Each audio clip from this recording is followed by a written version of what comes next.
السلام عليكم ورحمة الله وبركاته. نوبات من النزلات المعوية والإسهال منتشرة كتير اليومين دول. معظمها يا جماعة فيروسي، مش كلها محتاجة مضادات حيوية ولا حاجة.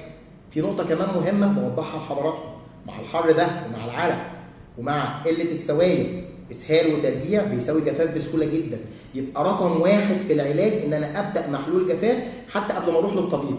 محلول جفاف في عندي حاجات زي البيديالايت جاهزه، ممكن اخد منها 5 سم كل ربع ساعه على مدار اليوم، بيتحط في الثلاجه عشان بيبوظ، او ادوب كيس محلول جفاف زي الاو ار اس او زي الهيدروسيت او انواع اخرى معانا. الحاجات دي بنحطها في مج ميه وبياخد منها الطفل 5 سم بمعدل كل ربع ساعه على مدار اليوم لحد ما نوصل للطبيب.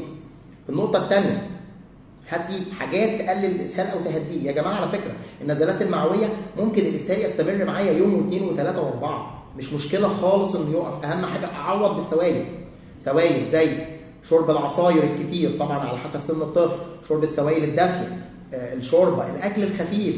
الاكل المفروض بنعمله مسلوق او حتى مشوي لو الطفل هيقبله في سن كبير شويه. المهم عندي ان الطفل لازم يتغذى. هنعتمد على الوجبات البسيطه، يعني كميات بسيطه ووجبات كتير جدا. ده كله بيخلي الطفل يتغذى معايا وما يهبطش مني. لو عنده سخونيه هعالج السخونيه، لو عنده ترجيع فورا هدي حقن الترجيع زي الزوفران او الدانست او الزوفاترون. كل الكلام ده على حسب تعليمات الطبيب بالنسبه للجرعه. طيب مبدئيا اهم حاجه عندي ان انا ادي محلول الجفاف وجري على الدكتور عشان الطفل ما يدخلش في جفاف. الاسهال اصبر عليه شويه مفيش مشكله، ما تديش مضاد حيوي من نفسك، ما تديش علاج من نفسك. ممكن ادي حاجات تهدي الاسهال شويه زي الدايسيماكت، احتاج الزنك احيانا، احتاج حاجات بروبايوتيك زي الانتيروجيرمينا او زي التينورين. تينورين كيس مرتين في اليوم، او انتيروجيرمينا امبوله مره او مرتين في اليوم، على حسب برضه وزن الطفل او على حسب استشاره الطبيب. وربنا يحفظ اولادنا من كل شر.